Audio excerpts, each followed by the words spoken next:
All right, everybody, we have another marketing strategy session. And again, I have Lillian on with me. So we talked, how many years ago was that? Was it I three, think it, I four? think it was more like 9 years ago, maybe Oh when we no, first started. Yes, I'm I so think it old. was. I'm so old. Yeah, But I think that's a great thing, right? It's a great example, you and I, that networking relationships can last a very long time. definitely, definitely. And back then you had a book called The Purple Snowflake, and that was so interesting. Such a great read, and it catches you just by the name. I mean, Purple Snowflake. It's like, what in the world is that? And That's I think, right. wasn't it snowing when we had the last interview too? I think it was It might snowing. have been, yes. Yeah, so it was right on time. That's great.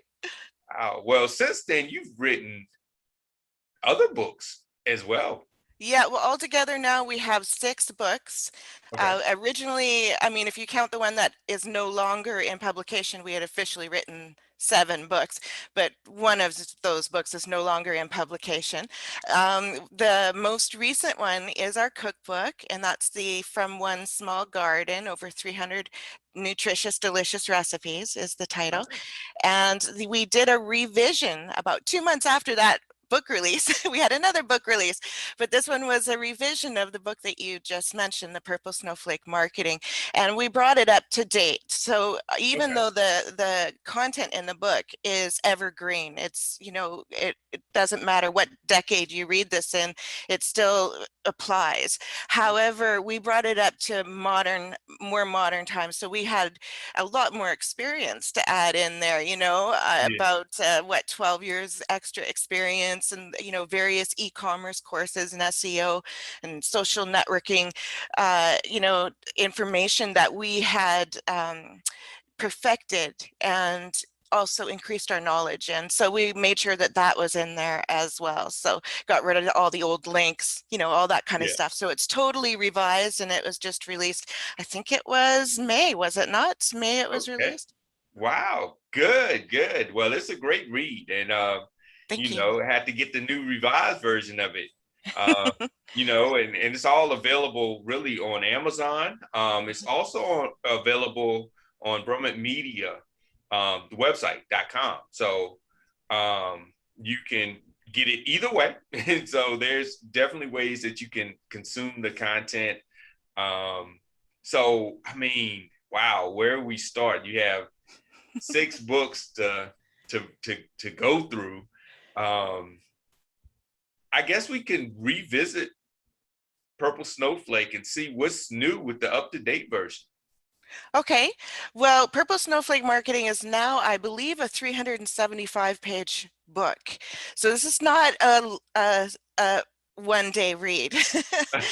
You'll also find when you look in this book that there's no white space, meaning we haven't added extra pages there. The chapter, when the chapter ends, it's down to the end of the page. This is a very compact, full of information in here, but it Okay. also has inspiring quotes from experienced authors and PR agents, book agents, and various other professionals in the industry, proofreaders, editors, various genres of people have graciously allowed us to continue to include their wonderful quotes and very helpful quotes, which I think is really interesting too, because you get to hear the world of writing from different voices, and it confirms the information in the book, but of course they also add their own special tips and techniques that they're sharing in those quotes. So it's such a pleasure to have those in there as well.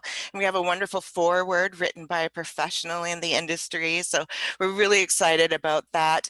The information, as I said, was basically there, how to Mhm. run a business, how to start a business plan, and so forth. We just tweaked it with information that we've learned and techniques that we've learned to make it more simplified Mhm. and more easy for other people to follow in our footsteps and enjoy the same sort of successes using a very frugal and sometimes free marketing plan, which is very helpful for the budget. So It includes much of what we've learned in the last 12 years, including, as I mentioned, the SEO, the e-commerce courses that I've been taking over the years, over the last decade. So many of them, research that I've done Yeah. on all kinds of more internet-based marketing in regards to how to do Facebook ads and how to do, utilize LinkedIn more efficiently, and, Mhm. how to highly target your market on these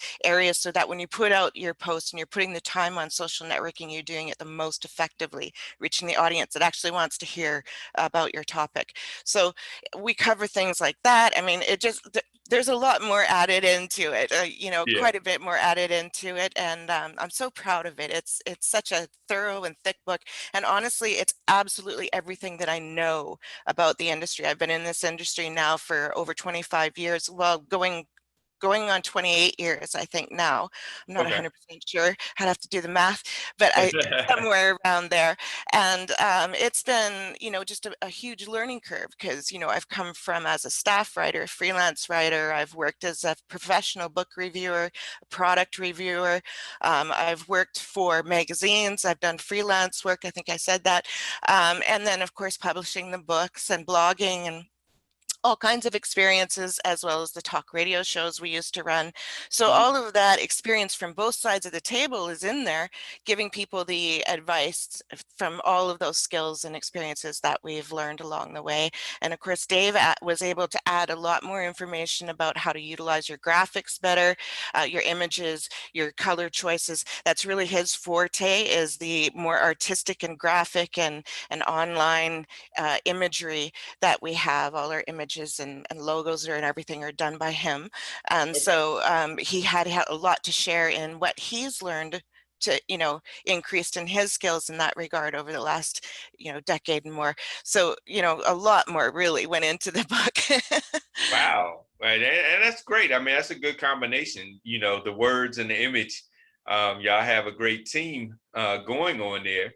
We And sure it's do. so interesting how, things have changed so much with social, with the internet and so forth, but yet the principles are still the same. So, and a lot of times I think businesses forget, they get so caught up in the shiny new toy or technology Hmm. that they forget the principles of marketing are still the same. So they're saying, if I just have TikTok ads or if I just have Facebook ads, I'll be successful. But Hmm. it's not the TikTok or Facebook ads that make you successful. It's how you approach them and who you're targeting, what you're telling them, what's the funnel, the whole marketing principle, the strategy behind it is what makes it work versus the tool itself. And so, that's great that you updated it, but still kept the core the same. Absolutely. It's really important for anyone that's looking into any kind of advertising or starting a blog or opening a website or anything like that, is to really do some creative research. And what I mean by that is you already know who your targeted audience is, you know who you're aiming for. So go to the places that are already focusing on that. You might call them your competitors, your direct competitors, but maybe they're off branches of being a direct competitor, but they still reach a similar audience.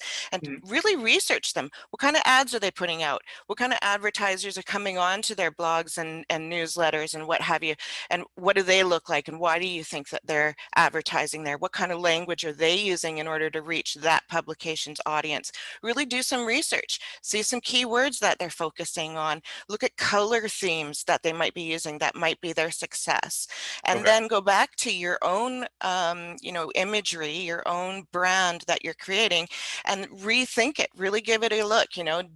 What worked for them? What did you like about what they were doing? What did you thought was a little off, you didn't really like so much? And so you learn from their techniques, picking and choosing what you personally feel is going to work for your situation. Your personal taste play a role in that as well.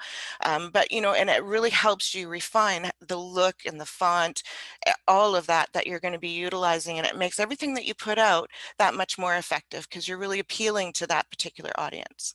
That makes sense. That makes a whole lot of sense. So you're really reverse engineering the industry as well as those that are making impact in the industry versus sitting and assuming that this is what everyone wants. So that makes a whole lot of sense. Now, I know you leverage, you and Dave, Dave and you, however you say it. You know, I got to be on my P's and Q's with my grammar. You know, you leverage books as a way to get in front of your audience and get your message out there. I know that there are some authors, as well as some coaches and so forth, that leverage written material in order to create brand awareness. What is one of your strategies? I know you can't reveal them all, but one of your strategies in how you're leveraging these books in order to drive attention to your business and drive business overall? Okay, well, that's a really heavy question, but I think I can answer it simply just by saying that we pay great attention to getting to networking. I think networking is really our forte that we've perfected, because once you've built these relationships, whether they're with the small business community in your local region, or you know there are distant contacts that you've created online, or if it's members of the media, it's to keep those, to attain those networking relationships, and to approach them in such a way that they're going to want to work with you for long term. And Yeah. that means that you're not just reaching out to that particular person and their audience and their contacts with just one time.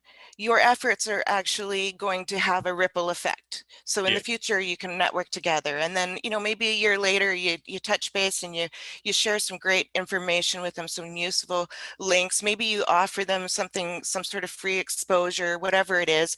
And you keep that networking relationship open, back and forth, back and forth, back and forth. And they do the same. And then referrals happen back and forth. And that is the key. So no matter Okay. what angle you're working at in regards to your marketing plan, and it changes all the time. As you Okay. say, sometimes you're doing ads, Mm. sometimes maybe you're not doing very much activity online, I should say, sorry, because you're in the vehicle and you're doing a tour. you Yeah. know so you have to set aside things, and that can be really difficult too, because you're in the middle of a campaign maybe and you want to follow it through, but then something else comes up in your marketing plan, or an opportunity comes up unannounced and just spontaneously, and you need to respond to it within a certain time frame. You have to set something aside and deal with this and then get back to that. So it's an ongoing, constant thing. You never give up. You have to Mhm. be tenacious, you have to be proactive, you have to be organized, and you have to be very giving minded. So networking doesn't mean, hi, I have a book, would you like to promote me? That's not networking. Okay, Yeah. so networking is, hey, I'm an author, I have these books, I would really like to find a way for us to network together. So that's your thoughts in your mind, but Okay. that's not the language that you use when you reach out to them. You'll be saying, I stumbled across your blog. I was really intrigued by this article that you wrote. I honestly felt this and that about your blog or your topic or your focus or you personally, right? I have some Mhm. comments. Mhm. And then I reach into them and say, because of this, I thought maybe we could network because we have a similar focus on our blog, and maybe we could, do some cross promotions or work together in some way. And you give them some examples, give them a bunch of links to follow up on so that your letter isn't too long. And you wouldn't believe the responses that you get. Another tip that I really think is super important that we excel at is being very aware of your manners. So your thank yous. I Mm. really Okay. appreciate your time and really mean it. I really appreciate the fact that you have 400 emails to deal with on your desktop and you chose to respond to me and have this communication. I appreciate that. So we have this relationship, this gracious relationship going back and forth, feeding each other. And it can be, as you and I have shown, it can be a very long-term thing where we both benefit over time. Yeah. Now, have you looked at that? This is another kind of wow question.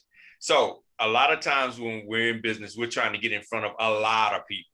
And so with that, trying to get in front of a lot of people may take a lot of resources to do. Or do you say, okay, I have a hit list of 15, 20 people. Those are the ones I'm going to go after.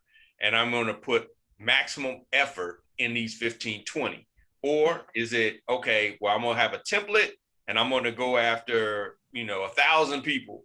And whoever comes back will kind of filter them through. I mean, what approach do you prefer? Well, I think there's a place for both. Okay. Mass marketing has some real dangers to it. Mm-hmm. So let's say you've decided that you're going to advertise in a print publication that has a circulation, meaning a readership that actually reads their magazine, has subscribed to it. So they have a circulation of, let's say, 150,000 readers. And you're thinking, that's pretty cool. I can reach 150,000 readers with this ad. Okay. But where are those people? What type of people are they? Okay. We have to be really careful of that. So there's a place online, actually there's several of them, Media Bids is one of them, where the media might have some empty space on their publications, and Okay. they let it out and they say, I'd like this space filled. Somebody pick it up for this discount, or make me an offer, and whoever gets the highest bid gets the piece. They're just trying to fill the piece. And some people like to go for that because they get great discounts, 60% discounts or whatever on an ad, but you don't get the choice of placement in that Mm-hmm. publication, which plays a big role. Is there an article that's related to your topic that maybe your ad should be beside, so a Okay. little communication with that publication to make your ad that much more effective. But also you need to be aware of what that circulation is. Who are they? What are their reader, what are they doing? What are they interested in? And so let's just say that 150,000 people are the people that are in your downtown center. Let's say you live in a large region and you have that much in your downtown center, and you want to target that particular region because you're having a book signing that Friday or next Friday, and you want to get your name more recognized. So when you do other promotions for your book signing event, every time your name is mentioned, people will be like, oh, Lillian Brummet, I heard that name somewhere already. And so the Okay. name recognition starts happening. So there's places where you can use it, but there's also a lot of caution involved there too, Okay. Yeah. And I think, when building these relationships, especially long-term relationships, it's kind of hard to juggle so many balls in the air, and figure out when you get a reply. Let's say they reply to your email and they say, yeah, let's do something. But they don't reply to the email that you sent. So you're like, who is this? What were we talking about again? And where did I meet them? Okay, that's where record keeping comes in, and I talk a lot about that in the book because I find that it's really important to do. Keep your record. So I'll keep an Excel file for my current 2021 marketing contacts. So when I Okay. reach out to someone, I send them my draft email for that particular genre of person, because I have all these draft emails to make it easier. I Mm-hmm. copy that email, I go to send it to them, I tweak it for them, the intro, how it comes across, whatever. And then before I send it, and then I send it off. So I make a record of their email, I make a record of their website address. If they happen to have a name associated, they don't always, sometimes it's just info at or whatever. So, Okay. and I also, the title of the blog or whatever I'm Okay. targeting at that moment. And so it's just simple information, 4 columns, 4 or 5 columns. The fifth one would be like, say, for your comments, you want to say, oh, I found this source here, maybe, if that's important to you. Or maybe you're going to say, oh, they responded on June 21st. I marketed to them on May 29th. I can see that their, response time is this. So I can expect that when I reply to them. There's a lot of reasons to keep this information. I use color coding, my favorite thing in the world. So I'll put like a translucent blue, which means I need to get back to them within a certain time frame, 2 or 3 weeks. I need to get back to them. Pink means, something's going on with them, but I'm just waiting for them to get back to me with a positive response. Hey, this is your publication date, or whatever it is. Here's your interview questions. So Okay. pink tells me that I'm waiting for them to come come to me, and Purple tells me that it's done and it was a positive thing. And I use like a tan color for, they weren't really interested in working with me at this time. Okay. So at the end of the season, I go back and I take out the ones that I didn't get responses for, because I don't need to keep a record of previous marketing uh, of of ones that didn't respond. I only need to keep records of ones I've had actual interactions with. But for all that year while I'm marketing, I might, as you say, get a response from someone and I'm going, gosh, I can't remember querying them. And it turns out, oh, way back in January, here it is July, but way back Yeah. in January, I queried them and oh, look, I got their resource from this particular place, like I don't know, Blogger List or something like that. I got their name from, and how interesting. So now we can, start this communication, and it's really important to have that. I like to for follow up is really important. So at a glance, every month or two, probably every two, I go through just at a glance, I look at all the blues. Who do I Okay. need to respond to, and why haven't I followed up on them yet? Maybe they told me, oh, give me a couple months or something. So Okay. it's really important to be able to do that. Okay. Well, that makes a lot of sense. As man, to be that organized, you know. It sounds like it, but once you have the Excel folder set up, you Mhm. just copy the file. When you need to make a new sheet, you move your sheet over, you delete the contents, you start over with a whole new sheet. And it's actually quite easy to do once it's set up. If you don't know how to do it, someone could set it up for you. Just a 5-column sheet is all you need. And it's just really simple and easy. It's got a nice search box at the top, which I've been finding super handy for situations like what you're saying. And I can go in there and say, oh, Junebug just wrote me and I don't know who this Junebug, what she belongs to, who she was from, because her signature didn't say anything. And so I type in the search box and whoop, it just shows me, the line. It's so Okay. much easier for my response time and for my responses. And, the effect from the media and my networking sources is just that, wow, you're so organized, you're so easy to work with. And that's how you want to be. You want them to perceive you as being so easy to work with, and they get so much out of the relationship that they want to continue that relationship. Okay.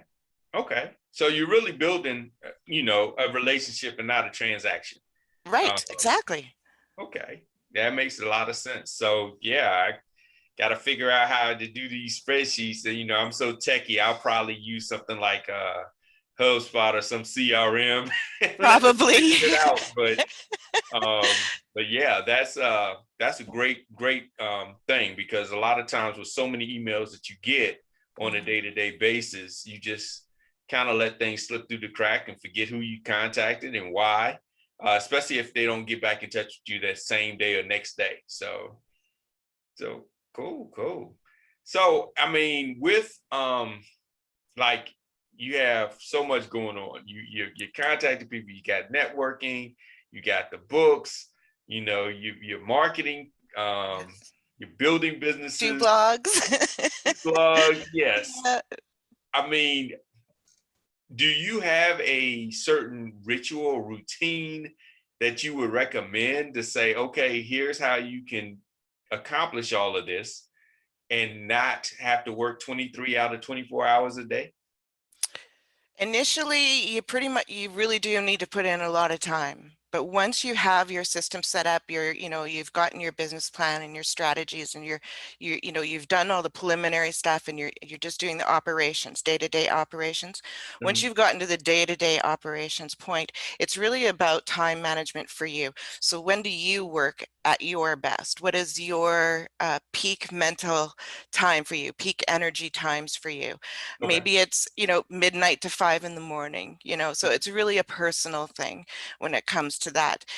But once you figured out what your particular time clock and your best of your best, is, work with that as much as you can.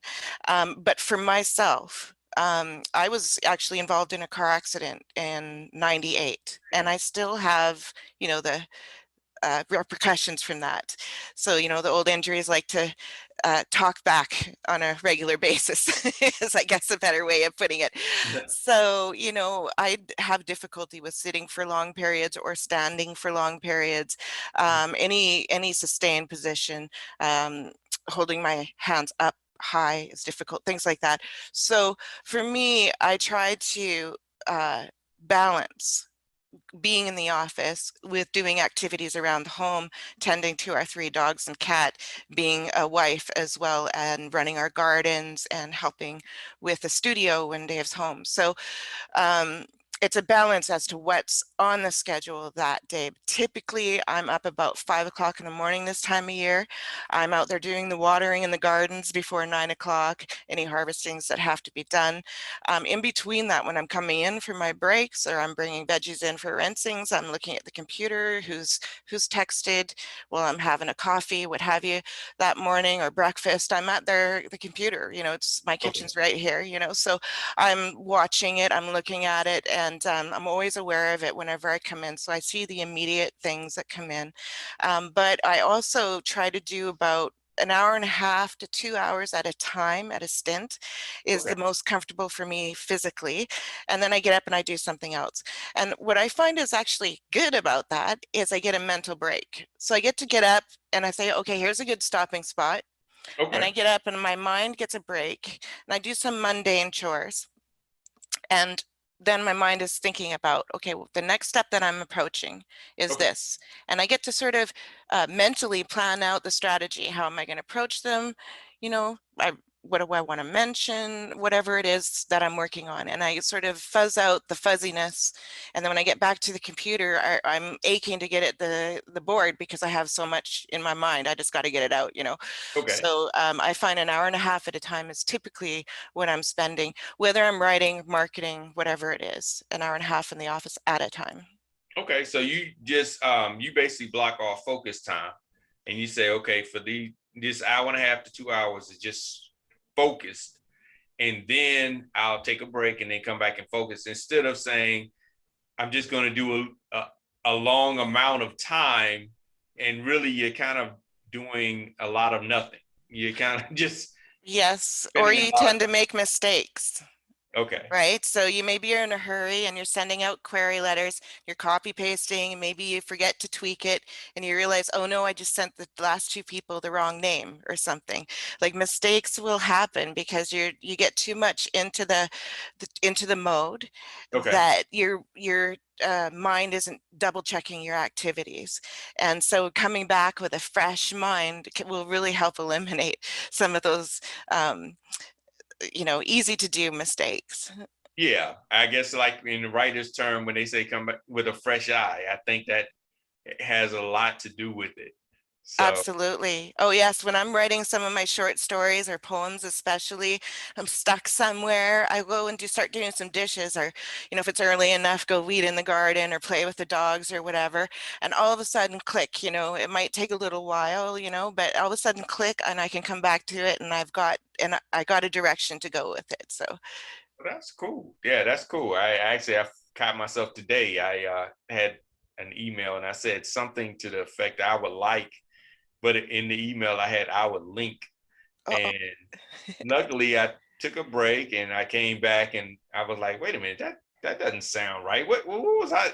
It was just basically I mistyped it, but I'm glad I took a break instead of, okay, I'm finished with this email, let me send it out. Yes. Because they would have said, what? I would link to what are you talking about? That's right. Well, thankfully, most people have made similar mistakes, and so they're very understanding. When you do make a mistake like that, and you just text them back or email or whatever them back, and you're going, "Oops, Yeah. that was autocorrect or a typo or whatever," and they're, "Oh, that happens to me all the time." So people are pretty gracious about it when you do make mistakes, thankfully. That is true. That is so true. Well, Lillian, thank you so much for being on. Let everyone know how they can reach you as well as, get some of the books. I mean, honestly, you can see if you search by her name in Amazon, her books will come up. That's how I find you most of the time. Right. But also, share with everyone how they can get in contact with you and network. Well, fantastic. Okay, well, One of the best tools for networking is our main blog, which is called Conscious Discussions. Brummet's Conscious blog is the name of it. Sorry, it used to be called Conscious Discussions. Sorry Mhm. about that. We had a title change. So Brummet's Conscious blog, and you can find that at consciousdiscussions.blogspot.com. And Okay. that's been going on that particular location since 2004 and almost daily, publishing posts. There's several pages there as well. So I encourage people to look around at all the links on the sidebars and all the information that there is there, all kinds of great articles and interviews and all kinds of things there. So I hope people will browse around and enjoy the previously published posts. And there, feel free to reach out and network in any way. Just go to brummetmedia.ca. That's our main website, brummetmedia.ca. For social media, you can find us on most social media. I mean, there's thousands of social media out there, so I can't say every single one, but we're on most of the main ones, but not Yeah. all. So we tend to focus right now on Alignable and Facebook and LinkedIn and Twitter and oh, good. I forgot the other one. So there's 5 that I tend to focus on, but we're listed in pretty much most of them, most Okay. of the common ones. So just do a name search on us there and you should be able to find us there. Our other blog is geared strictly for musicians. So it has topics that pertaining to touring and studio and tips for recording and getting your music out there to people, how to avoid mistakes, what different music titles mean when you go into the studio, who are Oh, these okay. people, what are their responses, what to expect. There's lots of interviews and articles and product reviews and quotes and tons of stuff there. It's got a real heavy slant for drummers and percussionists, which is what my husband is. He Okay. teaches that as well in the studio and repairs drums and stuff. And so it has a heavy focus with that, but many musicians can learn from it, how to be a cruise, get on a cruise ship as a musician. Various articles like that are published there. Every 4 or 5 days or so we have a new post. Okay. Wow. Cool. Well, you have to give. Dave has to give with Alton. I do a podcast with Alton, Digital Beercast, and he's a drummer as well. So they may have to talk and have a drum session one day. That would be fantastic. Well, you can see a couple of them in the background, can't you? Yeah. Yeah. Wow. That is Yeah, real cool. there's so much down in his studio that they're starting to get up here now. Wow. Well, I know sometimes it drives you crazy. I know one of the fun things to do with family members that have children, to give them something like that to bang on, Oh and then yes. you laugh because you know they're gonna keep everybody up at night banging on the drum. So that's a fun A little revenge. thing. Yes, yes, definitely. I find drumming very soothing, ironically. I've fallen asleep to Dave doing lessons and I don't know, I just find it soothing and I've just really grooved to it and enjoy it. I'm not a player myself. I've dabbled. I've attended a few workshops when Dave's needed me there as a assistant, but I would Okay. never consider myself a musician or knowledgeable or talented in any way. He's the guy who does all of that, but it is fun, I have to say. It's really, really great fun. Wow, that's cool. Yeah, I had to do that introduction so they can maybe get together because That'd be that great. that would be cool. Yeah, Yeah, that would be so cool. a Well, digital jam, right? I know. Hey, that is something that would be real cool. It would be. Just have them up there. I don't know how it will work. I guess a Zoom meeting, I guess, or something of Yes. that nature. And I'm Yeah. sure there's technology out there for it, and they can, you know, adjust the levels because I'm assuming that the levels over internet will be different than in person. I would assume. But that would be cool. Yeah, Yes, that'd it be would. cool. I have to do a test run, see how it goes. Yeah, yeah, yeah. I had to see, and then maybe we can promote it. Maybe that's a whole nother A show. whole nother thing. That'd be cool. Yeah, yeah. So cool. Well, everybody, thank y'all for stopping in and listening. Yeah. Thank you so much, Lillian, for sharing so much and keeping us organized and giving us some ways of networking properly. And everybody, if you are looking to grow, go out and get that new edition of Purple Snowflake. marketing. It really has a lot in it, a lot that you can learn. And, you know, if you just want to peruse the blog and get some articles first and then dive into the 370 plus page book, then feel free to do that as well. And we'll see you on another marketing strategy session.